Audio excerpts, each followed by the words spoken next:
Hey guys, I'd like to welcome everybody back to Everything Hitting. I'm Chris Caldwell.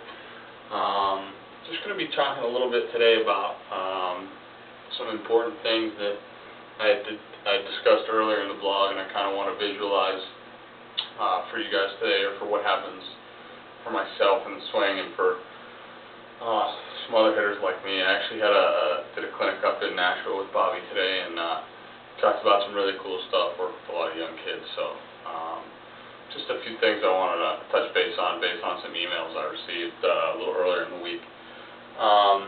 In that post where I discussed things that I had changed for the 2011 season, talked a little bit about the running start, the barrel path, tip of the barrel, and how that created barrel path. So this is kind of what I meant by that. I'm do it from both directions. In the past, as a hitter, when I used to get ready, my first thought was to go like that, to get my hands back. And what I realized was, with that, I lost my running start. And when Tukes kind of went into stuff with me, I started to understand more that it was okay to create movement when I first started, but it had to be continuous movement, for myself anyway, to really get that good feeling of running start. And me being a toe touch guy, the first thing that I did, I'm a toe touch and then turn and go. So in kind of fast motion, I guess, try to get far enough back. It's toe touch, tip and go. So toe touch, tip, and then as that's happening, after that happens toe touch, now it's back and go. So I'm toe touch, back and go. And that's kind of what created that good barrel path for me when I started understanding how to keep my hands moving. So for me, again, be here, tips happening, toe touch, and go.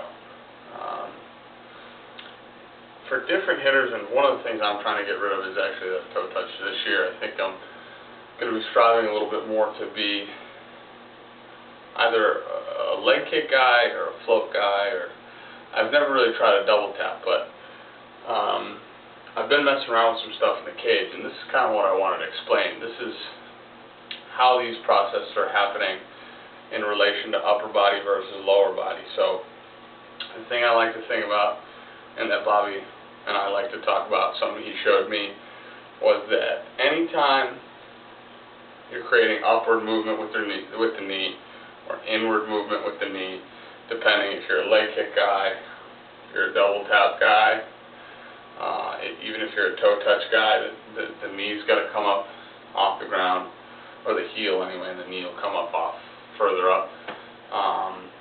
Or even if you're a floating leg kick type guy, that knee has movement in and up. Okay, so while that's happening, we're going to create any kind of downward movement with the hands, and these are going to be balancing acts. This is what Bobby talked to me about early on, was they were going to be balancing acts. So from there, if I was a leg kick guy, as soon as my knee started to separate, as soon as my knee started to go back forward, that's when you would see my hands starting to move up and back. So if I was here and I was a leg kick guy, and you'd see the barrel start to work back that way. So again, I'm stopping. I'm in an athletic move, but I'm trying to stop, and it's hard, especially with confined space. So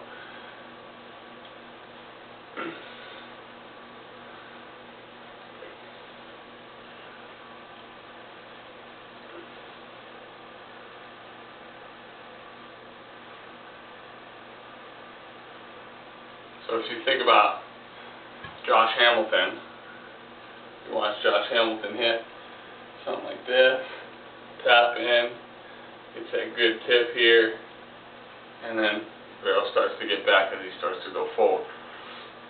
If you thought about David Ortiz, leg kick guy,